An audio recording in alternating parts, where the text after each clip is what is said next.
Père Céleste, nous te remercions pour nous avoir amenés à cette section. Nous demandons que tu nous parles la parole à toute personne et que nous puissions entendre de plus en plus jusqu'à ce que tout le monde est prêt, jusqu'à ce que tu viennes. Nous te remercions parce que tu nous as exaucés. Au nom de Jésus, nous prions. Merci beaucoup pour vous asseoir maintenant. Nous lisons 1 Thessaloniciens chapitre 5.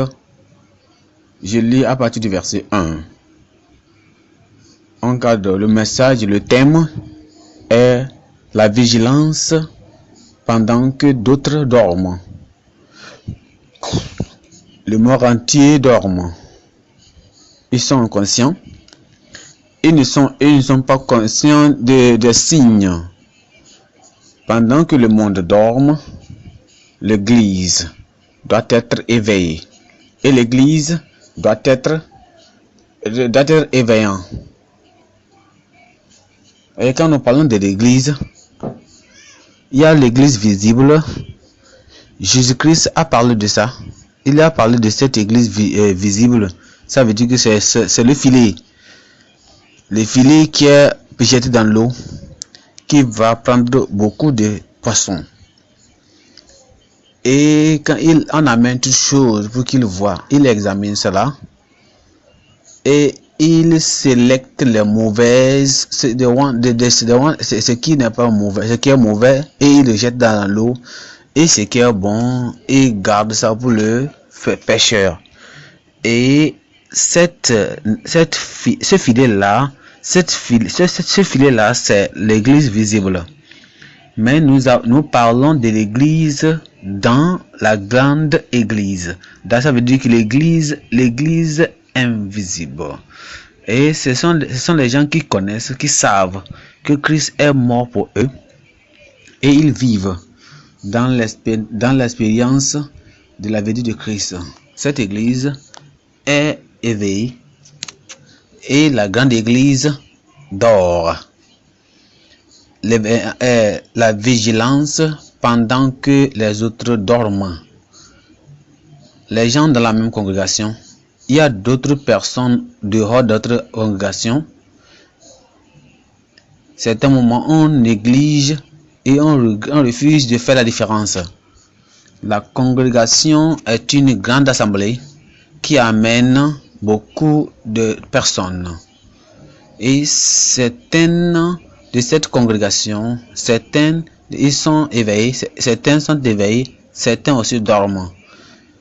La retraite comme ça nous amène à une congrégation, beaucoup de personnes dans beaucoup de lieux, dans beaucoup d'originalité. D'autres sont vraiment des vrais chrétiens et d'autres sont seulement que des chrétiens de retraite. Ils sont seulement pour augmenter la population. Ça peut être que c'est eux qui dorment, mais d'autres sont éveillants et ils regardent, ils sont vigilants. Voyez, on parle de quoi? De la vigilance. Tu peux décider quel groupe, quelle assemblée que tu vas faire part. Ceux qui sont en train d'être éveillés, ceux qui sont éveillés, nous savons que c'est eux qui seront ailleurs. Nous savons que d'autres personnes sont éveillées et d'autres dorment. Avec cette compréhension dans 1 Thessaloniciens chapitre 5, le verset 1, mais quant au temps et aux saisons, frères, vous n'avez pas besoin que je vous écrive, car vous-même savez parfaitement que le jour du Seigneur vient ainsi comme un voleur dans la nuit.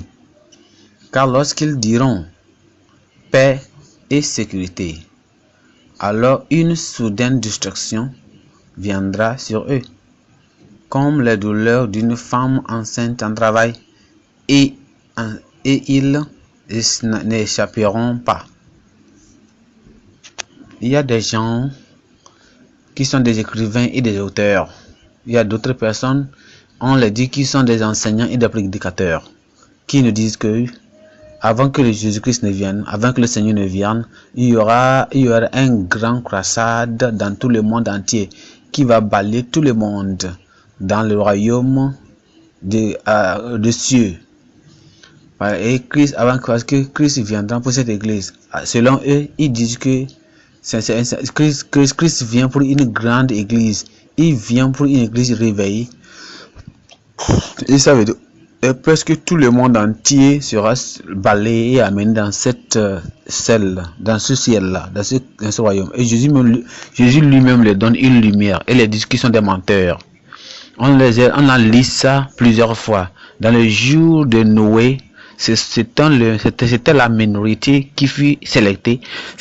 Au jour de Noé, ce fut la minorité. Et quand quelqu'un vous demande, est-ce qu'il y a peu de personnes qui seront sauvées? Et Jésus a répondu, a dit, et oui, cherchez afin que vous pouvez entrer. Parce que il y aura beaucoup de personnes qui chercheront à y entrer, mais ils ne pourront pas. C'est pour la parole de Dieu nous rappelle. Quand ils diront, ces personnes, ces écrivains, ces auteurs-là, ces enseignants-là, ces prédicateurs-là, ces faux prophètes-là, quand ils diront paix et sécurité, et il y aura une soudaine destruction sur eux, comme une femme qui travaille, qui est enceinte, qui est en travail avec un enfant, et ils ne s'échapperont jamais. Il dit, mes frères, mais vous frères, vous n'êtes pas dans la solitude pour que Judas ne se prenne comme un voleur. Vous êtes tous des enfants de lumière et des enfants du jour. Nous ne nous sommes pas dans la nuit ni de l'obscurité. Par conséquent, ne dormons pas. C'est ça? Alors, ne dormons pas comme force de sécurité. Veillons et soyons sobres. Veillons et soyons sobres, car ceux qui dorment, voyons, il dit, ne dorment pas, mais veillons et soyons sobres, car ceux qui dorment la nuit, et ceux qui s'enivrent sont ivres la nuit. Mais nous, qui sommes du jour, soyons sobres, revêtons la cuirasse de la foi et de l'amour, et pour casque l'espérance du salut, car Dieu ne nous a pas assigné au courroux, nous croyons de courir, mais au courroux, mais à obtenir le salut par notre Seigneur Jésus-Christ, qui est mort pour nous, afin que soit que nous soyons réveillés ou que nous dormions, nous vivions ensemble avec lui. Vous trouvez ceci là, ce mot dormant, ici dans beaucoup de parties dans cette partie que je viens de vous lire, verset 7. Et ça parle de quoi? Le sommeil naturel. On dort pendant le jour, on dort pendant la nuit. Quand le corps est fatigué, alors on dort. C'est le sommeil naturel. Mais verset 7, il dit, car ceux qui dorment la nuit, et ceux qui s'enivrent, et ils vont dans les nuits de club, les classes de nuit, dans les sectes de nuit, il y a un sommeil naturel. Il y a un sommeil naturel. Vous êtes vivant, vous êtes aussi éveillant. On ne parle pas de la nuit. On ne parle pas de la fatigue physique. On parle que de spirituel. Vous n'êtes pas conscient des signes du temps. Vous n'êtes pas conscient de ces choses qui se passent autour de vous. La venue de Christ est tellement imminente. C'est tellement imminent, vous ne pensez pas à ça. Et vous prenez votre vie comme la vie est toujours éternelle. Ça peut être que vous mourrez demain, mais vous n'êtes pas conscient de ça. Vous n'êtes pas concerné à votre temps, que votre temps sur terre est tellement illimité. Et vous êtes dormi spirituellement. Parce que par conséquent, ne dormons pas comme le font les autres. Comme font les autres. Il dit, ne sois pas ces personnes qui sont inconscientes.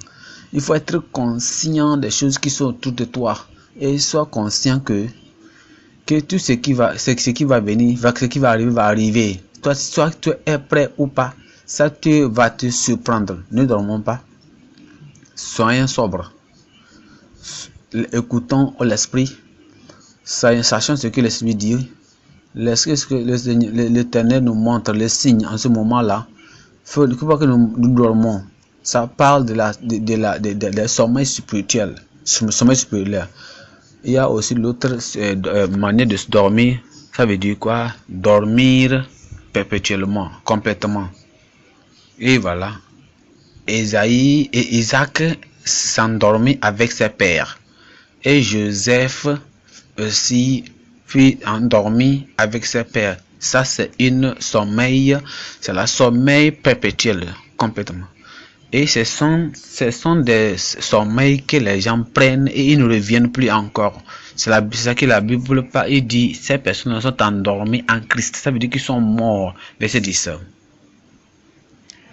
Qui est mort pour nous, ça parle de Christ.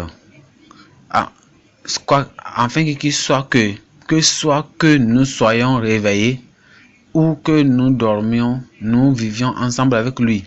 Il dit, si nous mourons en Christ, nous dormons en lui. Si nous sommes éveillés, et il vient aussi dans l'enlèvement, nous sommes éveillés, alors on va se réveiller, on va aller avec lui. Soit nous sommes avec les gens qui vont mourir avant que Christ ne vienne. Nous dormons maintenant, nous dormons en Christ. Et quand il vient, les morts en Christ seront ressuscités. Et nous sommes aussi, ou bien nous sommes parmi les gens qui sont réveillés, qui sont vivants. Quand il vient, nous serons tous transportés avec lui dans le ciel, dans les nuages. C'est pourquoi il dit ici que et ceux qui dorment perpétuellement, ça veut dire, il y a numéro 1, le sommeil naturel, 2, sommeil spirituel, et 3 maintenant, sommeil perpétuel. Verset 1. Tous les passages, revenons au passage numéro 1, on parle de la venue de Christ. Mais au moment, aux saisons et la saison, au moment que personne ne connaît. Mais au quant au temps et aux saisons, frères, vous n'avez pas besoin que je vous écrive, car vous-même savez parfaitement que le jour du Seigneur vient ainsi comme un voleur dans la nuit. Ça parle de qui? De la venue de Christ, de la venue de Seigneur. Et à cause de cette certainté, à cause de la prophétie, à cause de l'assurance que nous avons, que Christ va venir, Christ reviendra. Il ne faut pas dormir, il faut être éveillé, il faut être sobre, et pour que ce jour-là ne vienne en surprenant, parce qu'il viendra sur les gens du monde sans avoir être conçus, sans qu'ils ne se rendent compte de ce qui se passe.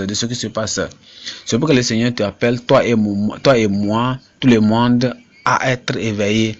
Alors on parle la vigilance pendant que d'autres dorment. 3 choses. 1. Les guerriers perdus à travers la guerre charnelle. À travers la guerre charnelle. Nous ne nous battons pas tellement charnellement. Nous sommes des soldats en Christ. Nous sommes des soldats. Alors, il faut tellement endurer toutes choses. Nous sommes les guerriers. Il y a des guerriers qui sont perdus à cause de la charnelle, du sommeil naturel. Alors, il dit l'avertissement contre la condamnation de soi dormi, ou bien du sommeil personnel. Tu es averti, tu te rappelles qu'il ne faut pas dormir de certains groupes de personnes qui dépendent sur toi. Et l'Éternel t'a donné la grâce pour que tu aies la responsabilité aussi. Et maintenant, tu penses de toi seul. Peu de fatigue. Peu de fatigue, peu de feinte, peu de faiblesse. Tu ne considères pas la responsabilité que Dieu t'a donnée. Et à cause de cette chose que tu veux, sois seul, tu vas t'endormir. Et maintenant quelque chose de négatif, qui vient maintenant et de tout beau et se passe avec les autres personnes. Ils sont avertissement contre la condamnation du sommeil de soi. 3.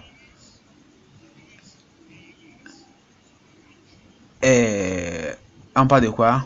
Être éveillé. Il faut des gens qui s'en foutent. Et tu ne fais pas ce qui est important. Tu t'en fous. Alors tu oublies toi-même. Et tu t'en fous de ce qui se passe. Du faible. Ça veut dire que tu es égoïste. Tu vis à chaque jour. Tu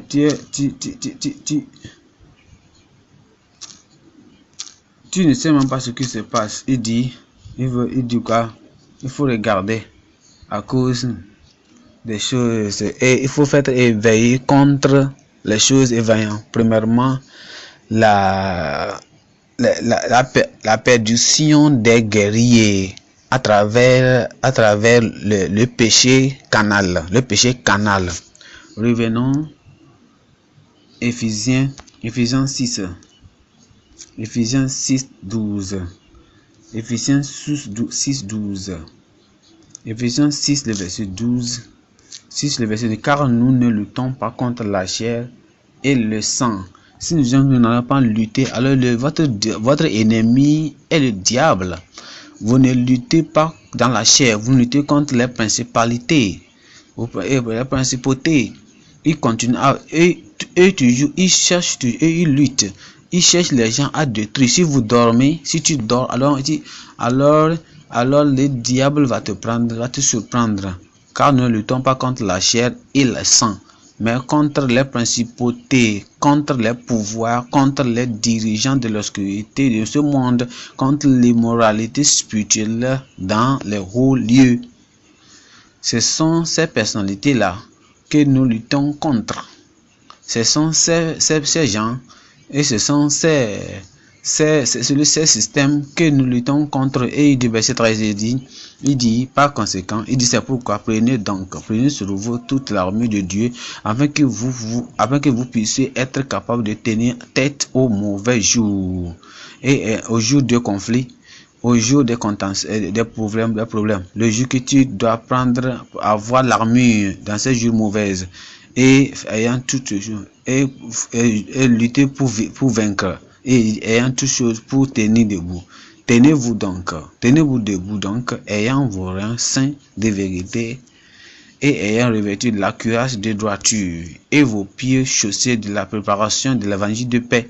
Par-dessus tout, prenant le bouclier de la foi. Vous avez besoin de ça dans votre chair, personnellement. Autre personne. La foi des guerriers, la foi des membres des prières, la foi des pasteurs ne sera pas suffisante pour toi, suffisante pour toi, toi-même. Il faut avoir une foi personnelle pour être sauvé.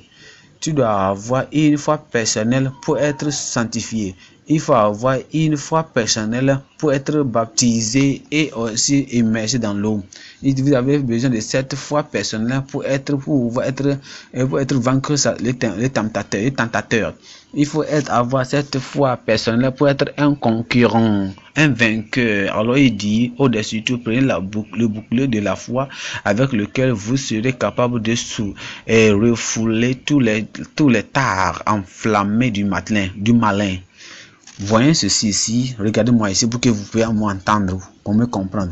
Si quelqu'un manifeste chaque moment la foi pour toi, il dit, faut pas t'inquiéter, je suis là pour toi. La personne est en train de te détruire que de faire du bien pour toi. Il ne te laisse pas de savoir les promesses de Dieu pour soi-même. Il ne te laisse pas de savoir pour aller au trône de grâce soi-même. Il ne te laisse pas, il ne te permet pas chaque moment de pouvoir senser la douleur de cette vie-là, être préparé soi-même. Il dit, je suis là-bas, faut pas t'inquiéter, je suis là, je vais faire le jeûne, je vais faire la prière pour toi, je vais faire le travail énergétique pour toi, je vais développer mes muscles spirituels pour toi. Non, il te détruit au plus que du bien. Il te fait du mal que du bien. À cause des difficultés qui vont venir dans ta vie, les problèmes qui vont venir dans ta vie, les choses que le diable va jeter à toi pour te troubler, pour t'avoir, cette femme, cet homme, ce pasteur qui dit comme ça, à ce moment-là, il ne peut pas t'aider. Tu as besoin de la foi pour se tenir. Tu as besoin de prendre de l'armure de Dieu pour soi-même, pour peut-être te tenir toi devant, au-dessus de tout. Prenant l'armure au-dessus de tout, prenez le bouclier de la foi avec lequel vous serez capable de refouler tous les dards enflammés du malin. Personne ne fera ça pour toi. Alors prenez la casquette du salut et l'épée de l'esprit, laquelle est la parole de Dieu.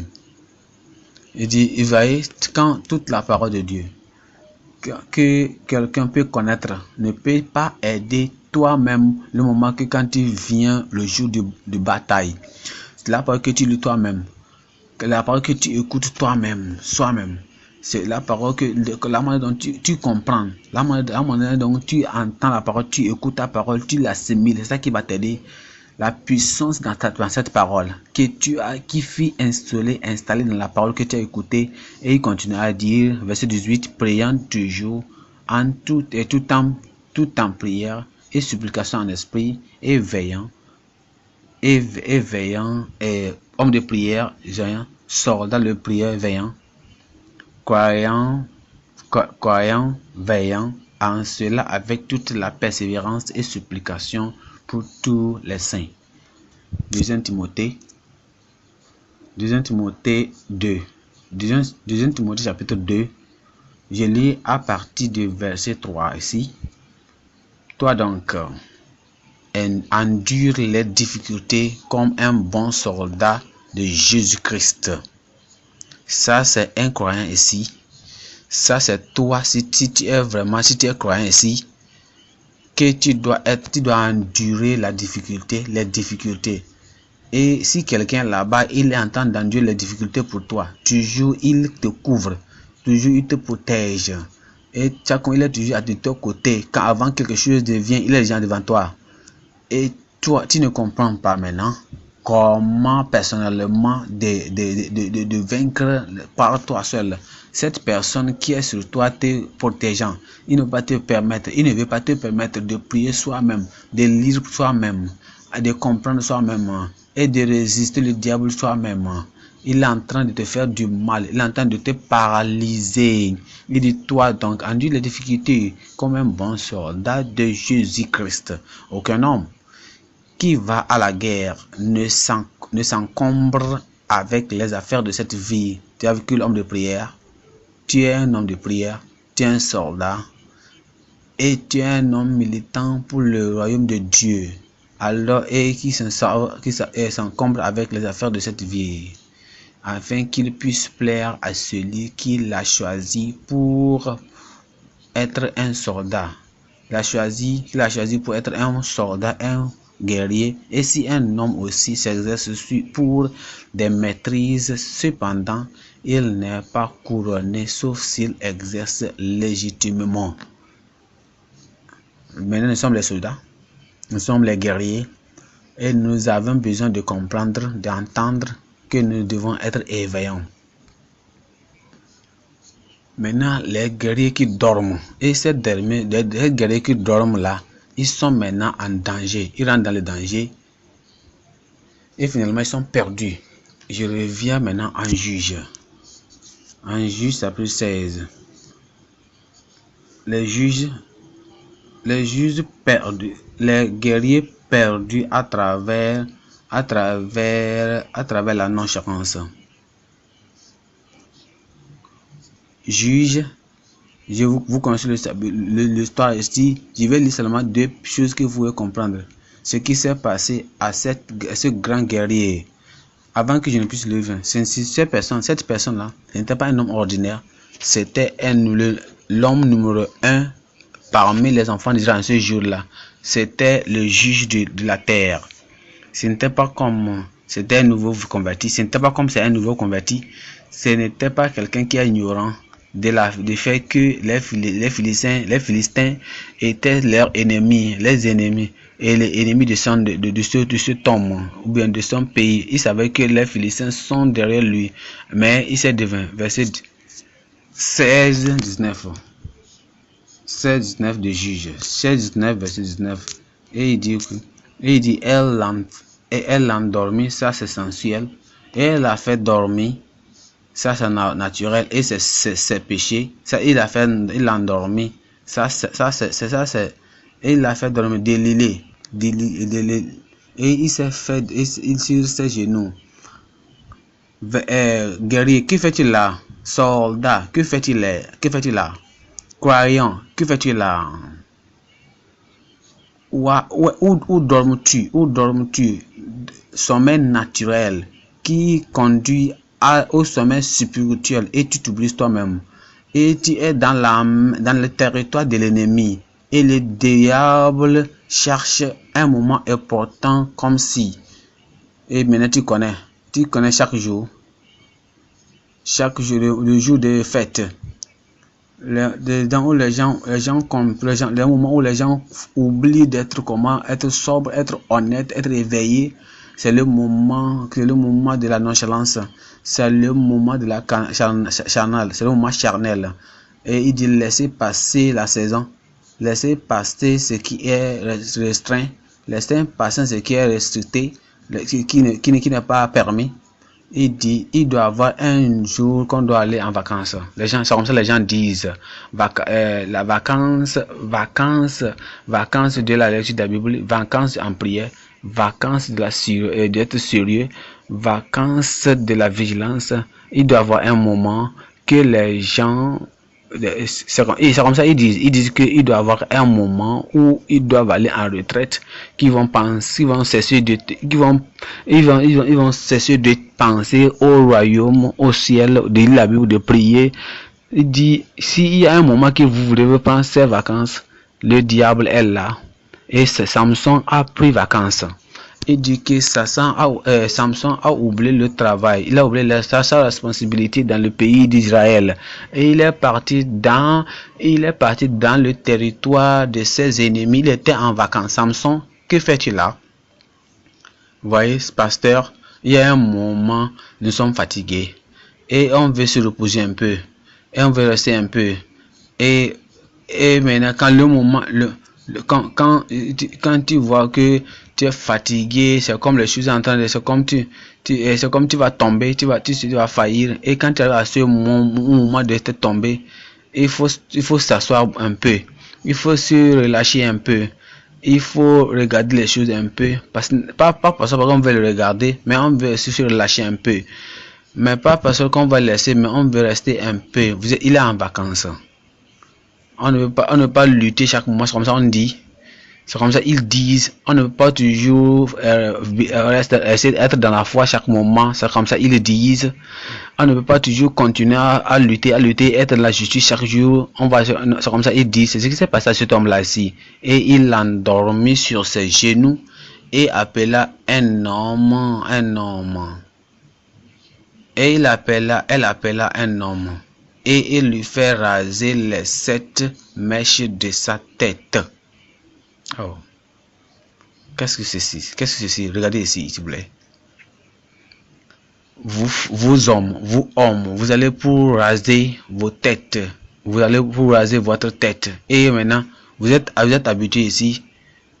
On parle, et ça, c'est ça que vous faisiez, ça comme ça, c'est normal.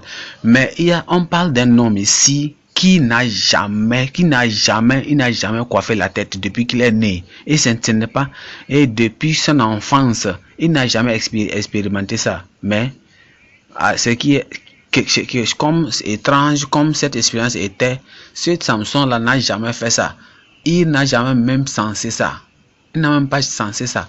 La touche du ciseau, de la lame ou bien n'importe quoi qu'ils ont utilisé, il n'a même pas sensé ça. Il s'est endormi.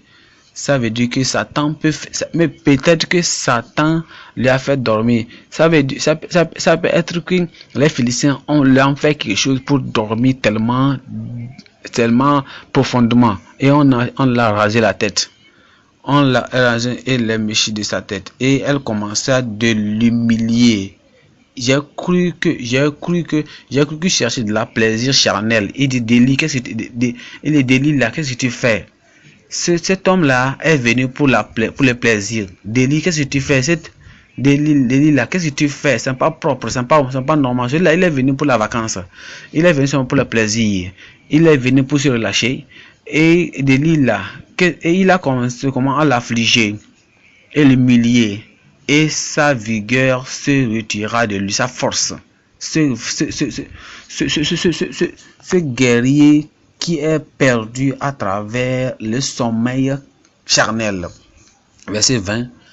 Et elle dit, les Philistins sont sur toi, Samson. C'est la sympa, c'est la moquerie. Et tu es fort, lève-toi maintenant. Lève-toi, n'est-ce pas? Lève-toi et maintenant combat les Philistins. Delilah et les Philistins sont du même pays. Ils sont de même culture avec Delilah. Actuellement, elle était un agent. Vous ne savez pas quand un agent peut venir sur vous. Nous vivons dans un monde tellement dangereux. Nous vivons dans un monde infecté, une communauté infectée, dangereuse. Et un agent peut être envoyé vers toi. Et voici, elle était un agent. Elle vient dans toutes ses couleurs. Elle sait comment elle va donner elle sait comment elle va donner son corps. Elle sait comment elle va faire pour avoir l'homme sur ses pieds. Et pour elle sera. Elle ne voulait pas l'argent. Elle ne voulait rien de Samson. Parce qu'elle voulait l'argent de son pays, de ses peuples, de ces personnes, ces gens qui les ont envoyés. Elle était prête à payer n'importe quel prix. C'est ça qu'elle a fait. Les Philistins maintenant, il dit Samson, sur toi.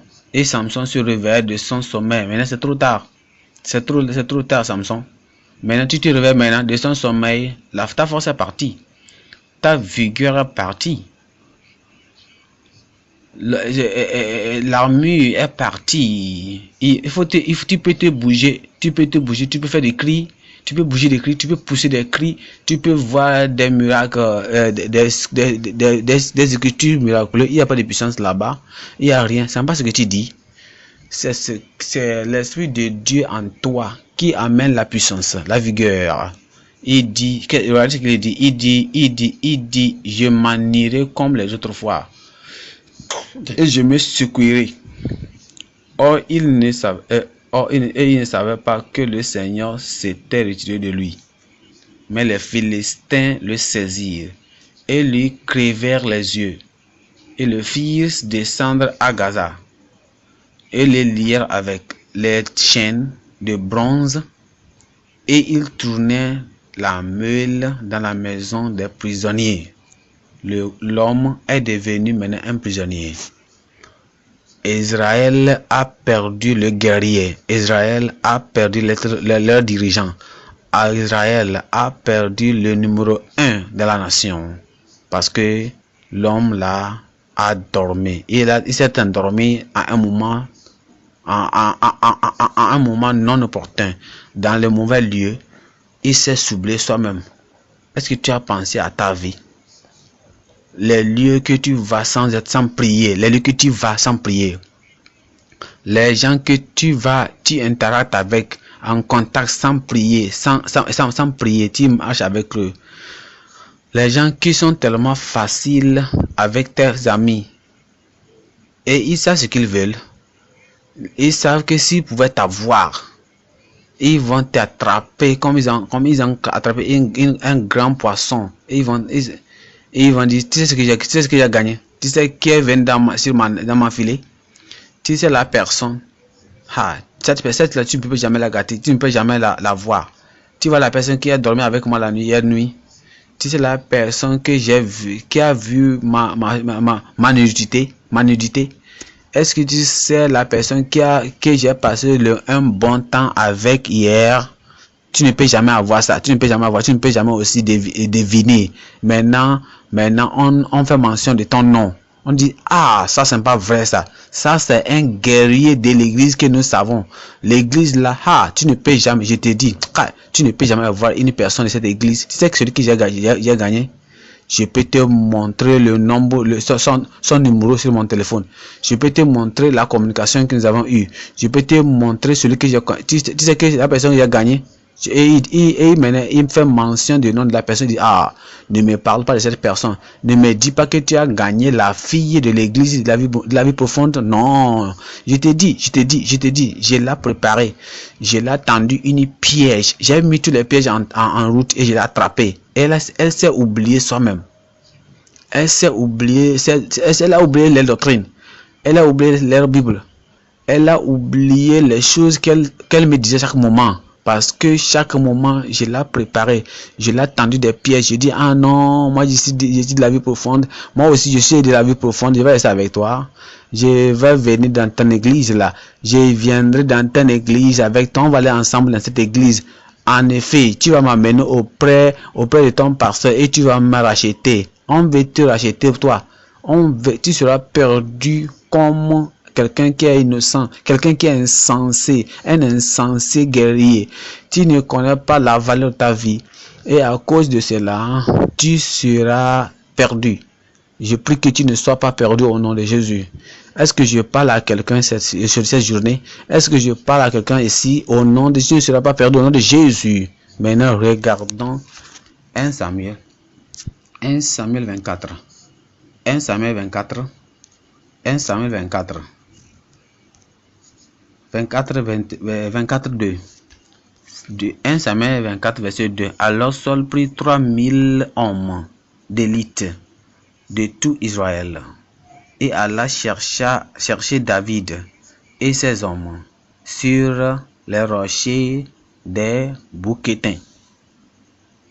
Et il arriva au parc à moutons le long du chemin. Et il y avait là une caravane dans laquelle Saul entra pour se couvrir les pieds. Et David et ses hommes se tenaient au fond de la caverne. Il dit, l'histoire avait dit, Saul cherchait David. Saul devait penser à ce qu'il entendait faire. Numéro 1, David n'était pas un homme, un citoyen ordinaire de la terre. Un jeune homme qui a tué le lion soi-même. Il faut le craindre.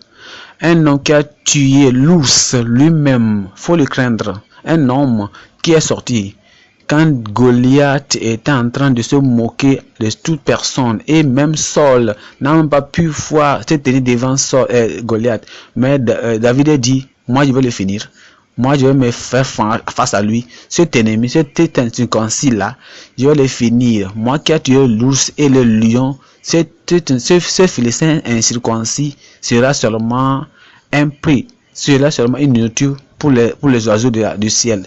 Et Saul a vu cet homme-là. Il a vu que cela s'est fait. Il a tué et tout le monde, toutes les femmes ont chanté une chanson disant que cette personne qui a tué, il a tué des milliers et Saul a tué seulement que 1000. Mais Saul devait savoir que il fait face à un grand nombre. C'est pourquoi il dit dans Saul verset 2. Alors Saul prit 3000 hommes d'élite de tout Israël et il chercha David. Il savait qu'il ne faisait pas face à un homme ordinaire, mais il n'a pas pensé bien. Et alors, il est parti, mais il allait maintenant au parc pour couvrir ses pieds. Et quand vous êtes close, vous êtes tellement proche d'un ennemi. Mais cette personne-là, vous avez beaucoup, tu as beaucoup de soldats, mais cette personne que tu cherches, tu es contre, cette personne n'a pas beaucoup de soldats, mais cette personne-là est comment? Il est tellement expérimenté, il a beaucoup d'expérience, il a beaucoup de choses. Alors il ne faut pas dormir. Mais ce qui s'est passé, il est parti pour dormir. On nous a dit que David est venu. Et David est venu pour le voir. Et les hommes de David lui dirent, voici le jour dont le Seigneur t'a dit. Voici, je livrerai ton ennemi en ta main. afin que tu puisses lui faire selon qu'il te tiendra, te sembla bon. Et David se leva et coupa secrètement le pan de la robe de Saul. L'homme était endormi et David a coupé une partie, secrètement un pan de la robe de Saul pour lui montrer que quoi, roi, Saul, mon père, est-ce que tu as dormi? Oh Saül, tu es en train de dormir? Ces 3000 soldats là, vous tous vous dormez? Oh, tu viens là-bas, oh. David est parti là-bas. Personne de ces 3000 soldats autour de Saül lui a vu. Tous étaient endormis. Quand les gens dorment, les gens autour de toi, à l'église, les gens, à tous ceux qui doivent être éveillés, tout le monde dort. Et maintenant l'ennemi est venu. Et je remercie Dieu. David avait la peur de Dieu, la crainte de Dieu. Il devait le finir, il devait le tuer parce qu'il n'était pas conscient de l'approche de l'ennemi qui venait. Il nous dit dans le verset 11. Verset 11, il dit: de plus, mon père, regarde le pan de ta robe en ma main. Ta vie était dans ma main. Tu es un grand guerrier et toute la nation t'a choisi pour que tu puisses être devant eux. Tu vas être devant eux. Tu seras le premier guerrier dans le pays d'Israël. Mais guerrier numéro 1, tu t'es endormi. Et maintenant, dans ton entourage et les gens autour de toi, et ceux qui doivent aussi s'éveiller, tout aussi endormi. Ça veut dire que, regarde, il y a le pan de ta robe dans ma main. Car en ce que j'ai coupé le pan de ta robe, et il n'est pas tué, et il n'était pas tué. Sache et vois qu'il n'y a ni de mal ni de transgression en moi, et que je n'ai pas péché contre toi. Et cependant, tu fais la chasse à mon âme pour la prendre. Chapitre 26. Chapitre 26, verset 4. De 1 Samuel. Et David envoya donc des espions. Et comprit ceci là. Et comprit avec la certitude que Saul était arrivé. Est-ce que tu es sage luttant contre cet ennemi? Voici Saul ici, le numéro 1 de la nation qui était en train de lutter contre un homme. Et cet homme qui luttait contre là était vraiment vigilant, tellement intelligent, tellement sage et tellement vigilant. Et il a envoyé les espions, va le regarder, va voir est-ce qu'il est actuellement proche. Quand vous luttez contre un diable qui est vigilant, vous luttez contre un démon qui a beaucoup d'expérience. Ils sont là, ils étaient dans ce monde ici avant que tu ne sois né, et ils ont lutté, ils ont fait beaucoup de batailles et ils ont vaincu beaucoup de personnes. Maintenant tu vis une vie simple, tu n'es pas éveillé, la vie il peut savoir que toute l'année va vers la fin. Tu n'as jamais jeûné. Chaque moment tu ouvres la Bible, maintenant tu ouvres la Bible. Quand tu ouvres la Bible, tu lis certains versets, certains petits versets, et tu dis maintenant au nom du Père, du Fils et du Saint-Esprit, Amen. Et tu sors dehors, tu t'en vas. Mais David a envoyé des espions pour le voir ceci. C'est-à-dire, il a dit en verset 7, il dit ainsi David et Abishai vinrent de nuit vers le peuple. Et voici, Saül dormait couché. Donnez-moi le mot là. Dormait. Il dormait comment? Dormait couché. Il dormait couché dans le retranchement. Et sa lance était placée en terre à son chevet. Et Abner et le peuple était couché autour de lui. Alors, et tous dormaient. Abner dormait. Tous les gens autour de lui aussi dormaient. et Saül lui-même dormait. C'était dans la nuit. Et c'était la nuit. Alors qui va être éveillé? Je ne sais personne qui doit être éveillé dans la nuit. David. Il y a personne qui ne doit être éveillé dans la nuit. Abishai. Les gens, ce fut des gens qui savaient que nous luttons. Ils savaient que l'homme en train de lutter. Et il nous attrape. S'il nous attrape, il s'est saisi de nous, alors il ne va pas nous pardonner comme nous l'avons pardonné. Il va nous prendre. Et là, l'entité, ce que Dieu l'a donné et mis, ça serait oublié. Parce que Saül va se débarrasser de David. Regardez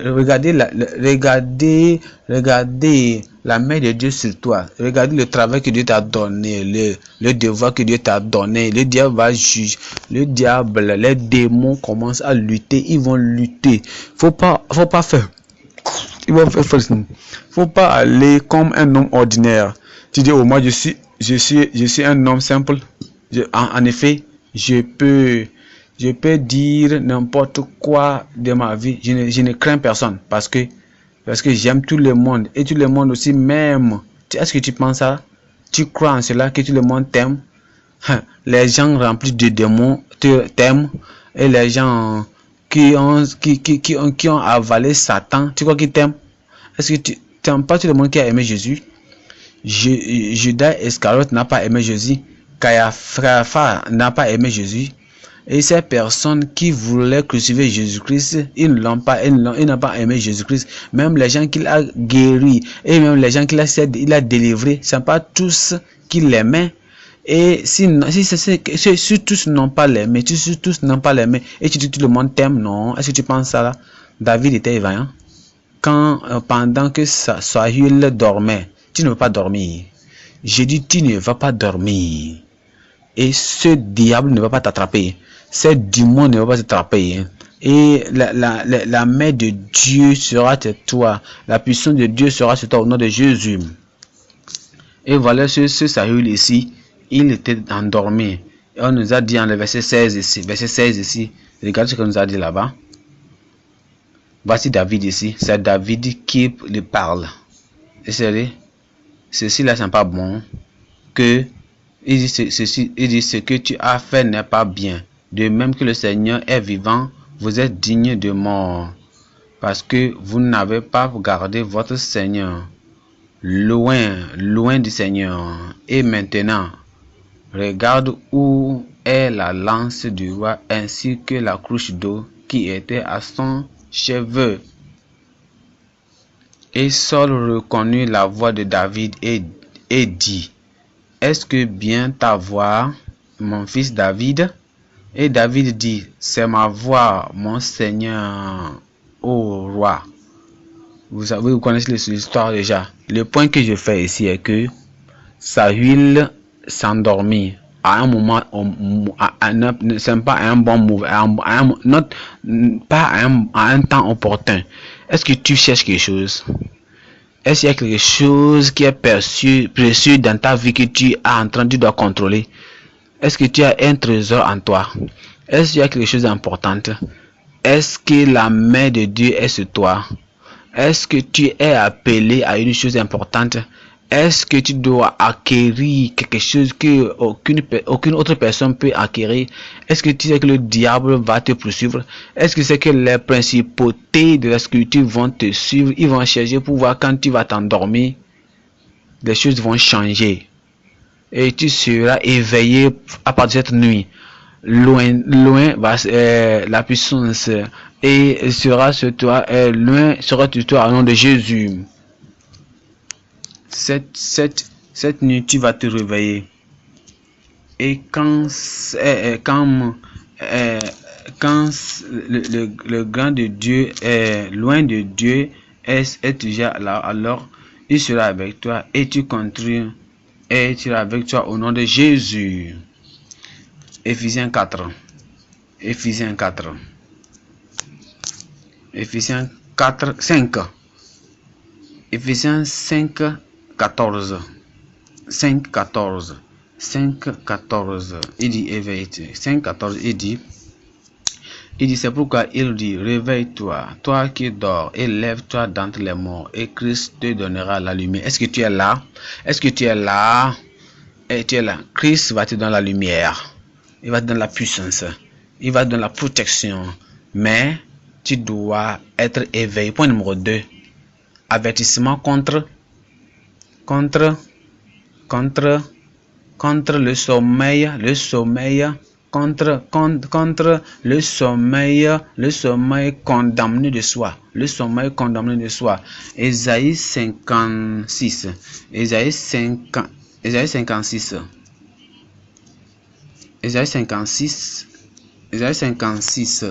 je lis à partir du verset 10 et 11. Ésaïe 56, le verset 10 et 11, il dit quoi? Ces sentinelles sont aveugles. Elles sont toutes ignorantes. Ce sont toutes des chiens muets qui ne peuvent aboyer, dormant, se tenant, couchés, aimant à sommeiller. Il y a beaucoup de personnes qui aiment dormir plus que leur travail. Ils aiment dormir plus que leur responsabilité. Ce sont des sentinelles. Regardez ces sentinelles ici là. Ils étaient nonchalants, ils dormaient.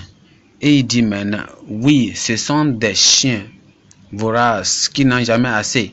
Et ils se sont des bergers, il doit être. Et ceux qui ne peuvent pas comprendre, ils se sont toutes tournés vers leur propre chemin. C'est comme ça on parle l'égoïsme. Chacun pour son propre flou, ça c'est l'égoïsme jusqu'au dernier. Et venez dire, et je cherche un. Quand vous êtes fait sentinelle pour toutes choses qui maintenant on vous regarde ici qui est quelque chose personnel, question qui est profiteur personnel, et ce n'est pas quelque chose qui est propre, hein. Vous ne regardez pas à chose que Dieu vous a donné. Ça veut dire c'est l'égoïsme. Nahum 3. Nahum 3, vous savez que Nahum c'est un prophète mineur dans l'Ancien Testament. Nahum, vous allez voir Nahum. Nahum, nous regardons chapitre 3. Chapitre 3, nous lisons à partir du verset 18. Nahum, chapitre 3, le verset 18. Il dit, tes bergers sommeillent. Ils sommeillent au roi d'Assyrie. Tes hommes illustres demeureront dans la poussière. Voyez, c'est les bergers. Vous devez être éveillés, vous devez être sobres. Et il dit, tes hommes illustres demeureront. Ton peuple est dispersé. Ton peuple est dispersé sur les montagnes et personne ne les rassemble. C'est la conséquence ici des personnes qui dorment. Et le Seigneur nous a fait sentinelles. Il a fait de nous des sentinelles. Il a dit éveille. Ézéchiel. Si vous êtes pasteur, il faut être sentinelle. Vous êtes père, vous êtes sentinelle. Si vous êtes une mère, soyez sentinelle pour vos enfants. Si vous êtes une femme, tu es sentinelle pour ton mari. Marie sur ta femme, tu es sentinelle pour ta femme. Maître sur tes élèves, tu es sentinelle sur les élèves. Est-ce que tu es là celui des maisons, dirigeant des cellules de maison, dirigeant des cellules de maison, tu es sentinelle là-bas. Pasteur, tu es aussi sentinelle là-bas pour tes membres.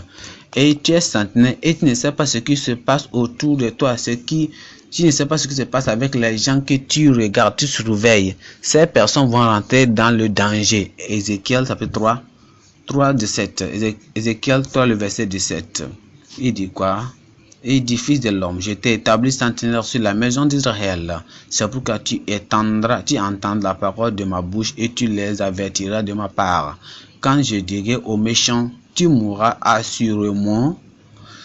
Arrêtez-vous là-bas. Ézéchiel, tu es un sentinelle sur la maison d'Israël. Ézéchiel, un sentinelle sur la maison d'Israël.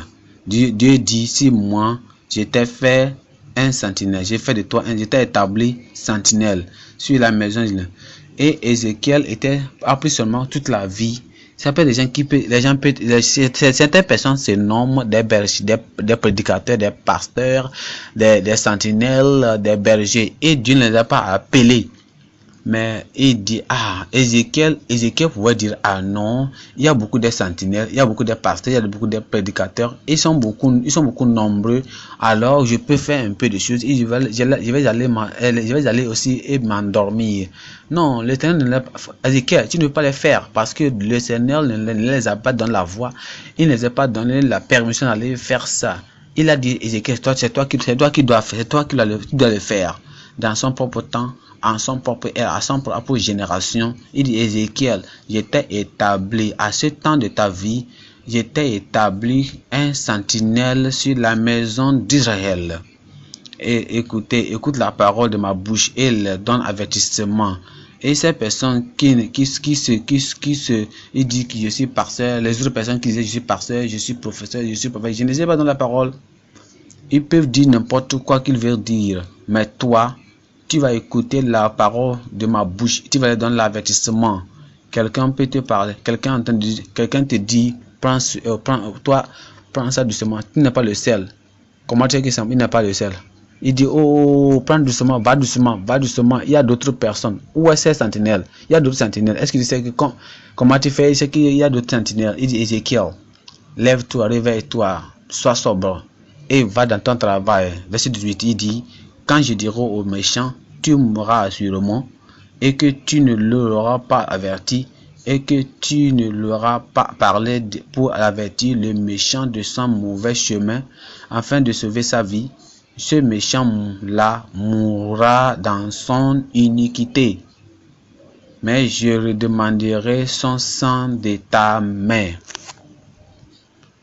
Toutefois, si tu l'avertis, si tu avertis le méchant et qu'il ne se détourne pas de sa méchanceté, si l'avertis le méchant et il ne se détourne pas de sa méchanceté, ni de son mauvais chemin, et il mourra dans son iniquité, mais toi, tu as délivré ton âme.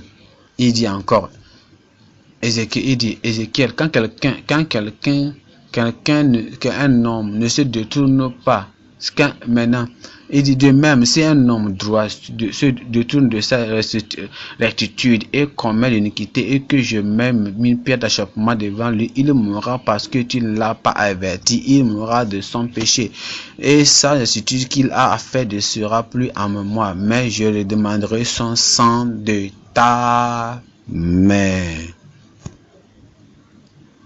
Nous regardons maintenant Matthieu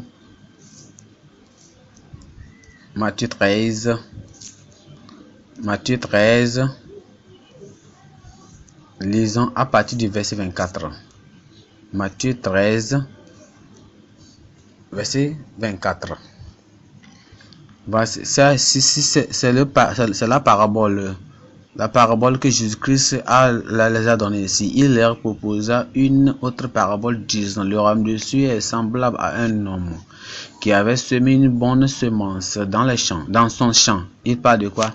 Il parle d'un prédicateur qui prêche la saine doctrine.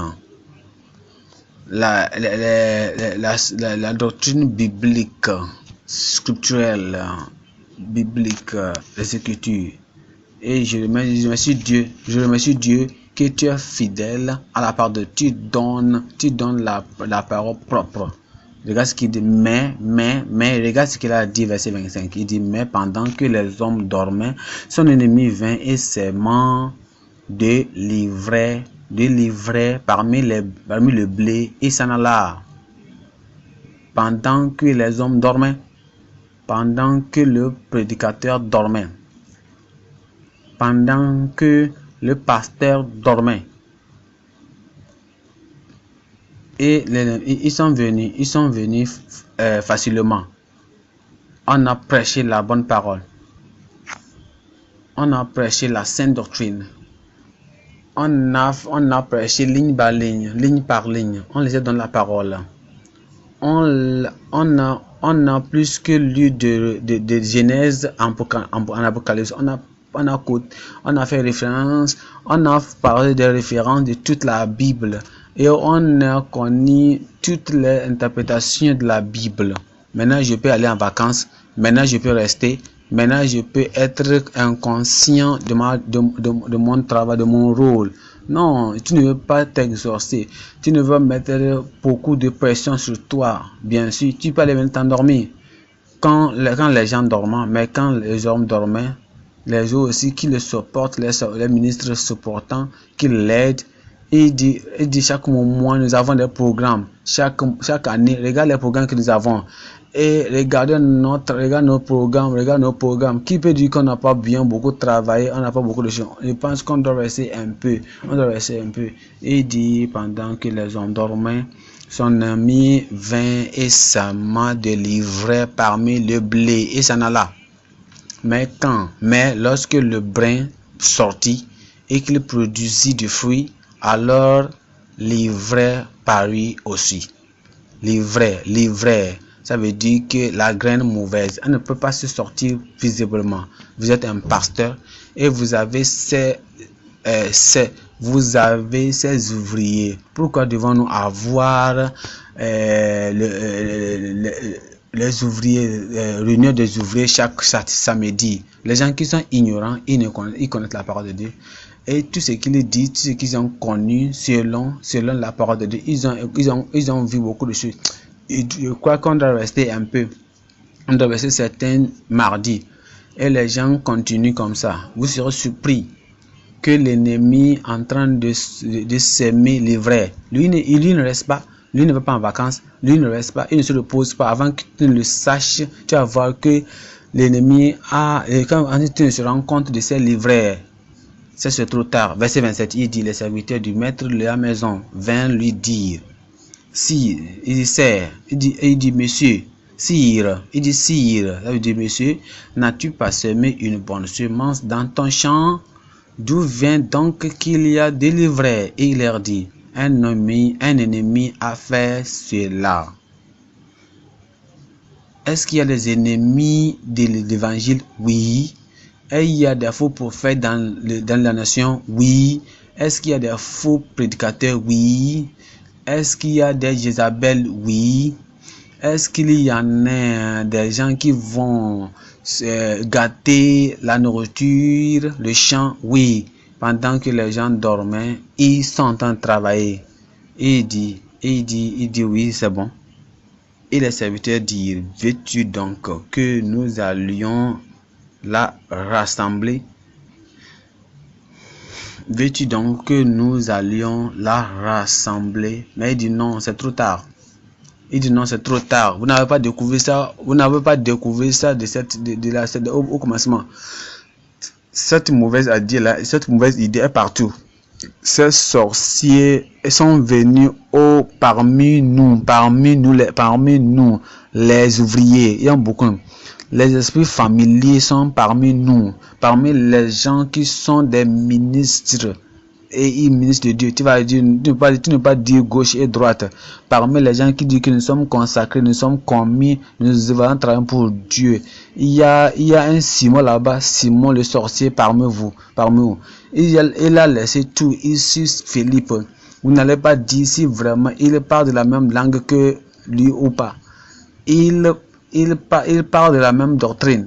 Il parle de même programme. Et il publie lui-même comme je suis parmi eux. Maintenant, pour les déraciner, ça va prendre beaucoup de choses que toi, tu ne peux faire. C'est la raison pour laquelle vous ne devez pas dormir. Tu ne dois pas dormir. J'ai dit, nous n'allons pas dormir. C'est la raison nous devons être éveillés. Je ne dis pas que quand vous êtes fatigué, tu ne seras pas fatigué. Ceux qui entendent au Seigneur, espèrent en le Seigneur, ne seront pas fatigués. Le Seigneur va donner la force. Il leur donne la force. Ils vont courir. Ils ne sont jamais faibles. Dès qui je parle, tu vas marcher, tu vas travailler, tu ne vas jamais faillir au nom de Dieu. Ce n'est pas le moment de faillir. Nous devons être éveillants. Pensez de l'apôtre Paul ici. Regardez les grands travaux qu'il a fait. Les grands travaux qu'il a fait. Galates 1. Galates 1, 6. Galates 1, le verset 6. Il dit, je suis émerveillé que vous soyez si rapidement éloignés de celui qui vous a appelé en la grâce de Christ vers un autre évangile. Paul était avec eux. Il a prêché pour eux. Il a parlé de paroles de ligne en ligne d'évangile. Il était parti il est parti pour travailler dans un autre lieu. Il n'était pas en vacances. Quand il est revenu, il a vu autre chose. Et un ennemi est venu et a semé de l'ivraie parmi eux. Et il a dit, ah, je suis émerveillé que vous soyez si rapidement. Pourquoi je vous ai laissé? Ou pourquoi je suis parti dans un autre lieu pour prêcher la parole de Dieu, si rapidement éloigné de celui qui vous a appelé à la grâce de Christ vers un autre évangile, lequel m'en est pas un autre, mais il y en a à quelqu'un qui vous trouble et qui voudrait pervertir l'évangile de Christ. Mais où un ange du ciel vous prêche n'importe quel autre évangile que celui que nous vous avons prêché, qu'il soit maudit. Comme nous l'avons déjà dit, ainsi je le dis maintenant à nouveau. Si quelqu'un vous prêche n'importe quel autre évangile que celui que vous avez reçu, qu'il soit maudit. Regardez chapitre 3, le verset 1. Chapitre le verset 1 des Galates. Galates chapitre le verset 1. Il dit, ô Galates insensés, qui vous a ensorcelé. Paul est-il parti quelque part pour prêcher la parole? Il est venu, il a vu une autre chose. Il a dit, ah, qu'est-ce que je vois? Qu'est-ce que je vois? Vous, Galates insensés, qui vous a ensorcelé pour que vous n'obéissez plus à la vérité, vous, devant les yeux duquel Jésus-Christ a été si clairement exposé, crucifié au milieu de vous. Il dit, dans verset 3, il dit quelque chose. Il dit, êtes-vous si insensés, ayant commencé dans l'esprit, êtes-vous maintenant rendu parfait par la chair? Avez-vous souffert tant de choses en vain? Si cependant c'est en vain. Et il dit encore, il nous dit maintenant nous-mêmes, dans le chapitre 4, le verset 14, il dit, chapitre 4, le verset 14, il dit, et ma tentation qui était dans ma chair, vous ne l'avez pas méprisé, ni rejeté, mais vous m'avez reçu comme un ange de Dieu, c'est-à-dire comme Christ Jésus. Et ce que l'apôtre Paul dit ici, il dit, je suis parti, je suis surpris, je suis parti quelque part pour travailler. Je ne sais pas ce que je dis de vous. Il restait un peu, vous devez me faire comme un Dieu. J'étais avec vous et je vous ai révélé de la grande valeur de Dieu, le mystère du royaume des cieux. Et vous m'avez pris comme un ange. Vous m'avez pris comme plus que Christ Jésus-Christ lui-même. Et les gens m'accusaient. Et vous êtes en train de faire l'idolâtrie. Et vous dites que lui aussi nous avons quelqu'un comme nous, comme Christ. Verset 15, il dit, où est donc la félicité de vous dont vous parlez? Car je vous atteste que si cela avait été possible, vous aurez arraché vos propres yeux et que les auriez donnés, me les auriez donnés. Donc je suis venu votre ennemi. Il dit donc, suis-je donc devenu votre ennemi parce que je vous ai dit la vérité? Il vous émut de zèle, mais avec de bonnes intentions. Quand Paul était éveillant, pendant que Paul était éveillant, d'autres personnes sont venues et les ont infectés. Et il dit maintenant, vous aimez de zèle, mais pas de bonnes intentions. Oui, ils veulent vous exclure, afin que vous puissiez les émouvoir. Verset 18 maintenant, de mouvoir. Verset 18, il dit, mais il est bon d'être toujours ému avec zèle dans une bonne chose, et pas seulement lorsque je suis présent avec vous. Mes petits enfants, verset 19, pour lesquels je suis de nouveau en travail d'enfantement jusqu'à ce que Christ soit formé en vous. Je désire d'être présent avec vous maintenant et changer de ton, car je suis dans la doute quant à vous. Les ennemis sont venus. Je me tiens à doute quant à vous. Pendant que les hommes dormaient, la pollution est venue, la souillure est venue. Je suis dans la doute quant à vous. Chapitre 5, le verset 7 de Galates. Il dit, vous croyez bien qui vous a empêché pour que vous n'obéissiez pas à la vérité. Cette persuasion ne vient pas de celui qui vous appelle. Les ennemis sont venus. Ils ont choisi. Si vous êtes un pasteur, ils vous ont choisi. Si vous êtes un leader, si vous êtes parti dormir, si vous n'êtes pas éveillant, vous n'êtes pas sobre, les gens qui doivent être éveillants, et vous croyez que tous de vous croyez qu'ils sont bien, je crois qu'ils connaissent la vérité, et on les a donné ligne par ligne. Personne ne peut pas les confus. Les gens de la vie profonde, ils connaissent la parole de Dieu, la Bible de ligne en ligne, de page en page. Aucun danger. Est-ce que tu penses ça? Est-ce que tu les as enseignés plus que Paul a enseigné les gens là-bas? Pendant que les gens dormaient, les ennemis vont venir. Vous êtes un peu. Est-ce que vous êtes éveillé sur vos enfants? Oh, je donne la parole.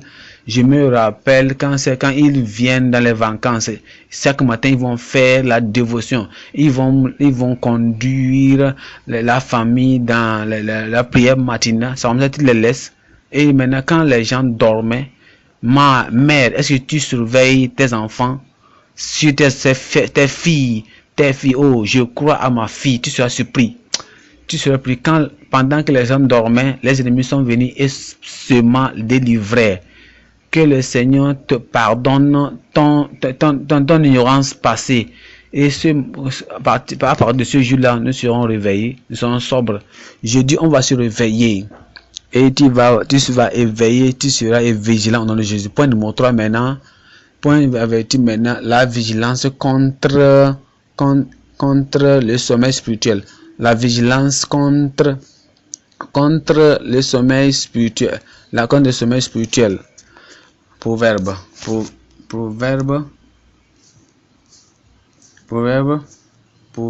10, 5. Proverbe 10, 5. Il dit, celui qui amance en été est un fils sage, mais celui qui dort durant la moisson est un fils qui fait honte. Ça, c'est le moment c'est le moment de la moisson. La moisson est tellement grande. Et je remercie Dieu a mis ta main sur toi. Frères et sœurs, tu es un gagneur. Tu es un amanceur. Tu ne vas perdre dans ce moment d'amancement au nom de Jésus. Dans Jérémie 5. Le Seigneur a une controverse dans la vie d'Israël. Verset 24. Verset 24 de Jérémie 5. Il dit, ils ne disent pas non plus dans leur cœur, craignons maintenant le Seigneur notre Dieu qui nous donne la pluie, la première et la dernière en saison, et il nous réserve les semaines fixées pour la moisson. Il nous a donné cette opportunité. Il y a du réveil dans notre église. Et tu fais partie de ce réveil. Tous les gens, tous les hommes, tous les enfants, toutes les femmes. Je remercie Dieu pour ce qu'il fait. C'est le moment d'amancement. C'est le moment de récolter. Tu ne peux pas dormir en ce moment de la récolte. Tu vas te réveiller et tu seras un amanceur. Tu vas récolter tout ce que Dieu a fait. Ça serait un remboursement pour toi. Isaïe, et sois éveillé. Et mets quelque chose en Zion. Tes vêtements bien bons, belles, tes vêtements beaux, tes beaux vêtements, parce que le moment arrive. Les incirconcis et les gens qui ne sont pas saints, j'espère votre amen. Il dit, secouez-vous de la poussière et asseyez-vous. Détachez-vous de la captivité. Toi captive Zion, tu es libre à partir de cette nuit maintenant. Verset 3. Il dit, car le Seigneur dit, vous êtes vendu pour rien. Et maintenant, vous aurez la rédemption. Et de quelle beauté en ces choses que vous êtes au pied de Dieu, qui nous donne de bonnes choses. Et il publie la paix, et qui amène des bonnes choses et de bonnes choses. Et qui publie le salut, qui dit en Zion, votre ton Dieu règne. Tes sentinelles aussi seront verts. Il ne va pas dormir encore. Le sommeil spirituel est parti. C'est la fin. Oui, le sommeil naturel, le sommeil du corps, oui, c'est vrai, ça va venir au temps normal. Mais spirituellement, non. Et Dieu va, à une seule voix, ils chanteront gloire à Dieu. Ils vont se voir, ils vont te voir. Il n'y aura pas de conflit, il n'y a pas de conflit, il n'y a pas de problème, il n'y aura pas de tension entre eux, il n'y a pas de rivalité entre eux encore au nom de Jésus. Et ils seront en émerveillés. C'est pourquoi il dit encore, et on doit voir ça maintenant, on doit faire ça maintenant. Verset 11, il dit, retournez-vous. Séparez-vous d'eux. Ne touchez à rien d'impureté et sortez du milieu d'elle.